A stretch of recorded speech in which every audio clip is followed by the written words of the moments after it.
Am I the asshole for still going to my sister's wedding after my husband canceled my plane ticket? Plus update, original post. Here's the situation.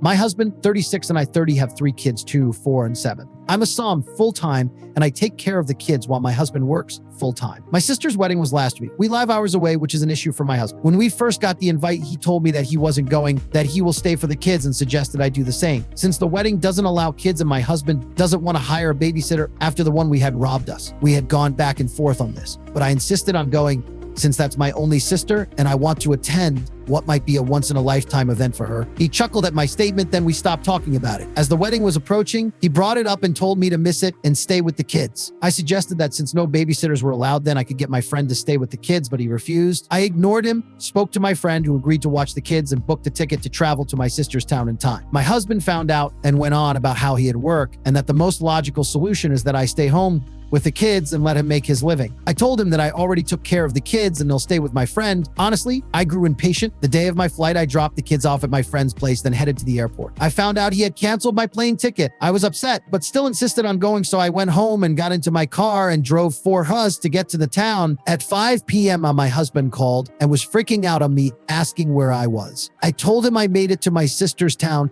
and he blew up saying I wasn't supposed to go, even said he canceled my ticket to get me to stay. He demanded I return, but I said not until the wedding was over. He called me a horrible, neglectful mom, then had his mom scold me and accuse me of abandoning my own kids. There was a huge argument ensued when I returned home, and my husband kept on saying I was horrible to leave the kids and to ignore him like that and do what I wanted eventually. He's giving me silent treatment as of now, and I can no longer take it. I felt guilty and did not enjoy the wedding at all.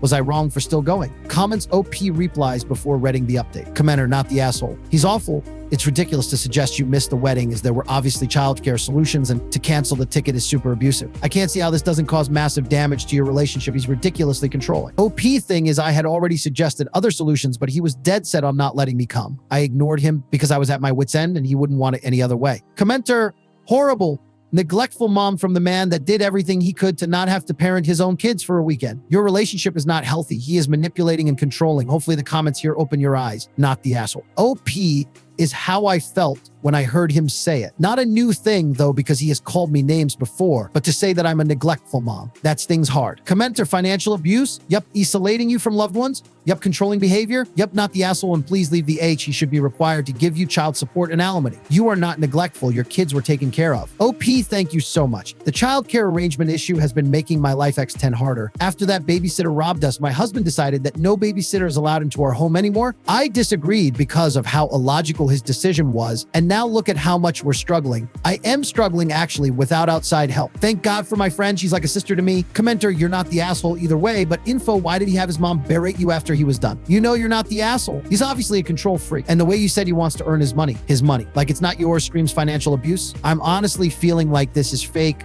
but to give you the benefit of the doubt, you really need to think hard about this situation and realize that he's setting you up so you can never leave. And since you left, if you go back home after this, he's going to make it harder for you to leave again. OP, he does it all the time.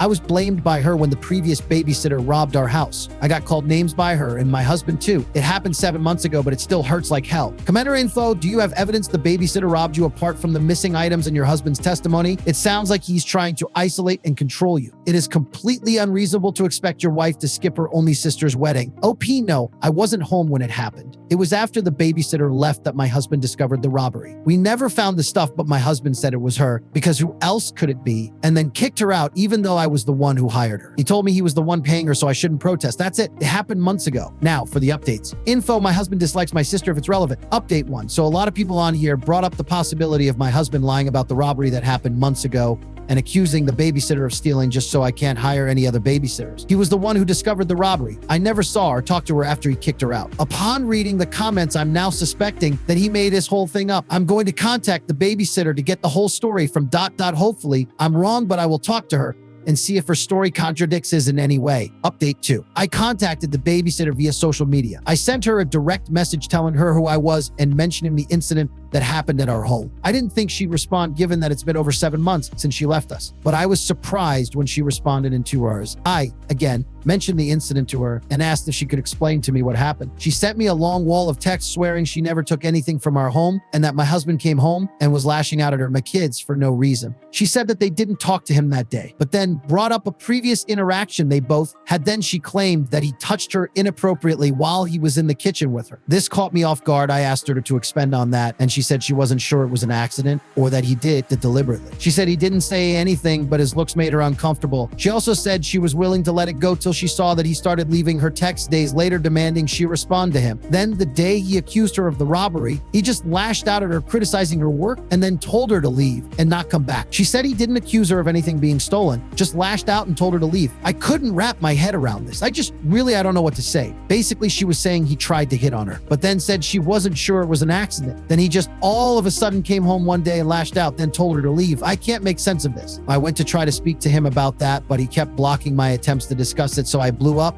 showed him what the babysitter sent me, and he remained calm, which is completely out of character for him. He kept repeating the line, "She's lying to you," while I absolutely lost it on him. I threatened to take the kids and go stay with my friend, which is what I'm going to do today after he leaves the house. Since he said that I can't do that, then I'm waiting till he's out. He kept calling me crazy to believe some kid's story over his and insisted that I was looking to dig up dirt to start a fight. I refused to continue fighting. I just kept my distance from him. This is just horrible. I did not see this coming, and I feel like a cold wave just hit me, and I don't know what to say about this. And worst of all is that I have no evidence or proof. I'm going to be taking some space from him for now till I clear my mind and think of what I'm going to do going forward. Comments, OP replies. Commenter, take the kids. If you have messages, screenshot everything. Screenshot what the babysitter told you. Screenshot you buying the ticket and then he canceling it. If his mother thrashed you via direct messages, screenshot that too. Don't yield on this. The first step of everything is realizing something is not good. You already reached that step. Your family will help you. Your friends will help you. Don't yield. Don't give up, and good luck. OP, yes. I'm too overwhelmed right now, but I'll make sure to store those messages. I already keep all his messages, including his mom's verbal attacks toward me. It's awful the way he and his mom treat me in front of the kids, no less. I'm at the end of my rope and I feel suffocated and my chest feels tight and heavy. I will need to get fresh air later on and away from the kids just so I could get my thoughts in order. OP,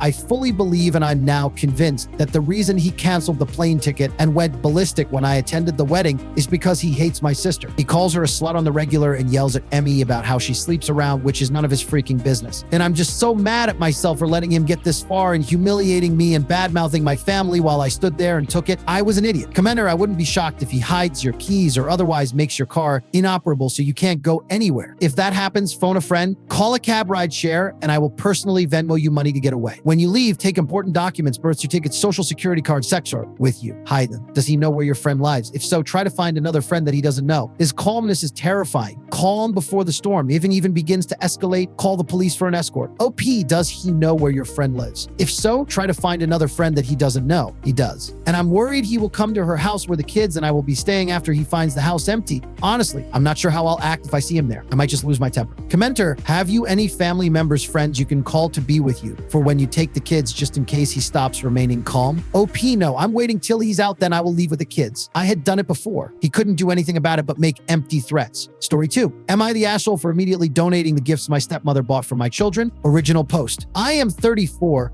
I have no contact with my stepmother, Mary.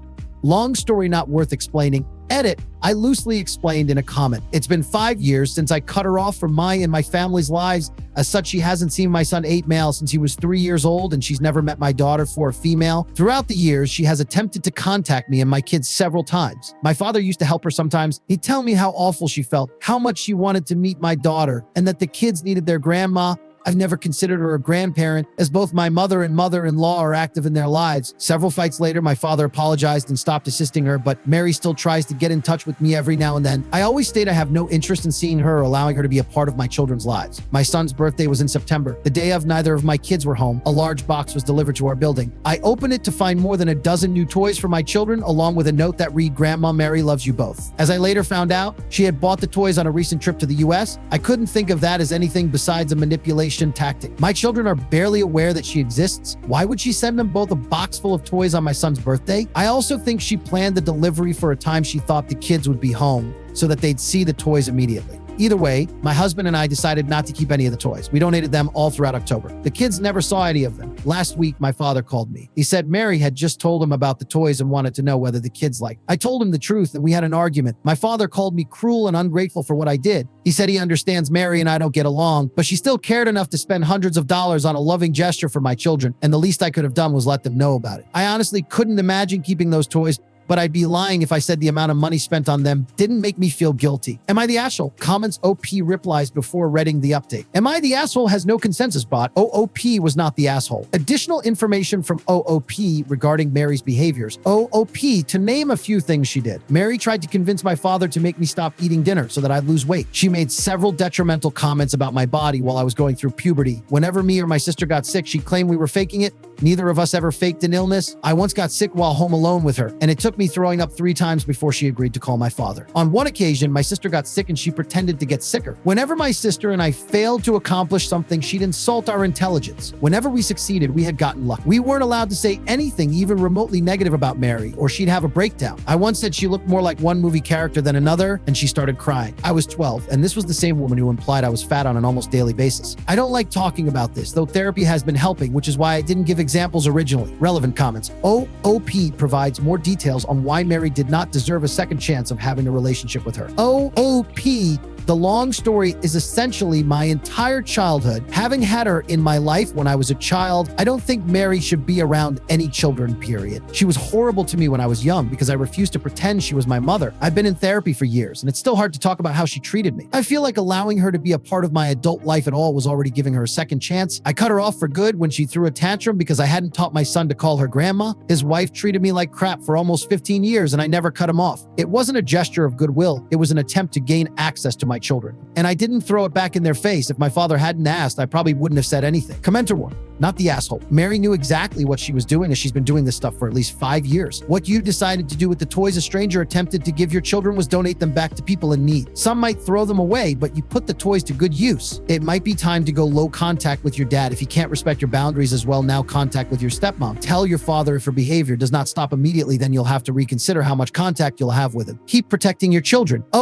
OP, I used to be in low contact with my father. He's since agreed to stop and our relationship has been improving, but I do intend to proceed with caution if we can't sort this out. She's also had her mother call me to tell me off 3 times and her brother once. I've blocked them both. Can OOP get a restraining order or something similar to keep Mary away from her and her family? OOP, not easy to obtain in my country. I also don't think it's necessary. Her family lives in a different state and Mary hasn't been near me in 5 years. Can OOP return the toys back to Mary? OOP, none of us live in the US where Mary bought the toys, so returning them would be more trouble than it's worth. We donated the toys to different institutions and charities around our country. Now, for the update. Hey guys, thank you for your input. Many of you stated you wouldn't be able to make any judgment without knowing why I have no contact with Mary. I think that's completely fair. I explained it better in the comments and I recommend reading them, but Mary was awful to me when I was young. I loathe talking about it, though therapy has been helping with that, but it stemmed from the fact that I wouldn't allow her to be a second mother to me. I went into low contact with her in my early 22nd, and she'd still treat me like crap whenever I saw her. When my son was born, Mary begged me to give her a second chance. She apologized for upsetting me and promised she had changed. I warned her that if she ever overstepped or even remotely hinted at going back to her old ways, she'd never see me or my family again. To be honest, I'm surprised she lasted 3 years. I didn't clarify that in my original post because not only is this something I have trouble talking about, but I also didn't think it was relevant. I was asking about the donations, not whether I was justified in cutting ties with Mary, but I do agree that it's best to have the complete picture before making judgment calls, so I apologize for withholding that. Another thing I didn't mention is that Mary never had children of her own, and my only sister is child-free. My kids are the only grandchildren in the family, which I think is why Mary wants to see them so badly. Anyway, I went through your comments and organized a list of things I wanted to say to my father. I thought about making one for Mary as well, but I doubt she'd actually listen to it. I spoke to my father on Saturday. He said he talked with his wife. Apparently, Mary bought the gifts because it broke her heart to be unable to watch my kids grow up, and she hoped the toys would at least let them know how much she loved them. My father also said that Mary told him about the gifts. He's insistent he had no idea because it had been a while and me and the kids hadn't thanked her yet. My husband and I have our children say thank you through voice messages whenever they get a gift from someone who isn't nearby. We've done that for my father before, so I think that's what Mary was expecting. I explained that it didn't matter how thoughtful he thought Mary's gesture was. When I cut ties with her, I cut her off completely. That means no gifts, no phone calls, and no contact with my children, directly or not. She can claim to love them all she wants, but she will never have any involvement in their lives. We had another argument argument, but I put my foot down. I told my father that if he ever attempts to assist her in any way or brings up Grandma Mary to my children, he will never see me again. I'll allow him to be a part of his grandkids' lives, but he needs to accept that his wife won't be. Ultimately, my father agreed, but I intend to watch him closely from now on. I don't want to cut contact with him, but this will be his final chance. If he screws this up, he's done. While I'm not 100% confident this will last, I'm still last outcome with this outcome. I've been going through a fairly stressful time at work, and it feels great to have this weight off my shoulders now. More importantly, I feel like I'm well equipped to deal with whatever comes next. I don't intend to write any further updates. Once again, thank you. Comments OP replies. Why won't OOP keep the toys? Peeping the gifts didn't feel right for a number of reasons. Pretty much anything that comes from Mary feels tainted to me, no matter the purpose. Plus, I don't really want to spite her. I don't care about her feelings enough to offend them. Will OOP let her kids have a relationship with Mary in the future when they are older? OOP, when my kids are a bit older, I'll explain who Mary is, what she did, and why we don't talk to her. If they want to pursue a relationship with her afterwards, that will be their choice. I sincerely hope that doesn't happen, but I'll respect their decision as long as they respect mine. And I don't think it will happen, though. Mary's not a pleasant person. Most of my family members dislike her as well, so unless she drastically improves, I don't think my children would enjoy her company. Does OOP area country have any kind of legal rights for visitations or grandparent rights? OOP, not really a concern in my country. Story 3. Dad, 60 male, suggested my sister, 26 female, open her relationship because she can't be intimate due to illness. Family expects me, 28, to fix this. How can I even attempt or bother? I, 29 male, am trying not to be weird about this given how weird the issue is to begin with. I just have no clue what to do, and I keep getting daily messages about it. My sister, Sophia, 26 female, has had some medical issues lately. I won't say what was her business to share with people, but she's had to have 2 surgeries this year. A third one may be on the cards if her rehab doesn't go as planned. As a result, it's been too painful for her to be active in the bedroom. She just now can lift up a box as a major milestone. To give a bit of context, this came around because Sophia was attending a family event. She was talking to our other sister, 23 female, and our mother, 63 female, about what she can or can't do. She started to tell them what a saint her boyfriend has been throughout the entire thing. I think Ellie, other sister, just asked her how their relationship had been going on the more intimate side of things. She said she can't be active because it just hurts too much at the moment. Our dad overheard and mentioned that he's heard young couples are opening relationships. He effectively said it's not fair on her boyfriend and young guys have more needs to be met than women. I think you can imagine the several reactions this comment got and the following argument. Mom and my 2 sisters really laid into him. I was not there, so I'm not entirely sure what was said. He said that she should allow Oscar, her boyfriend, to sleep around because it's not fair on him to be in a sexless relationship. He tried to justify it to me as he's just upset his daughter and has had to postpone her career personal trainer. He feels bad for Oscar despite Oscar never talking to him about this. He thought he'd have grandchildren, etc. But Sophia has not spoken to him for 4 months. My dad and his side of the family expects me to fix things with my sister, and I'm just so hesitant to even bring it up. But it's a constant mess on his side. They're getting more pushy with it going into the holidays, and I don't even know what to do anymore. What can I do?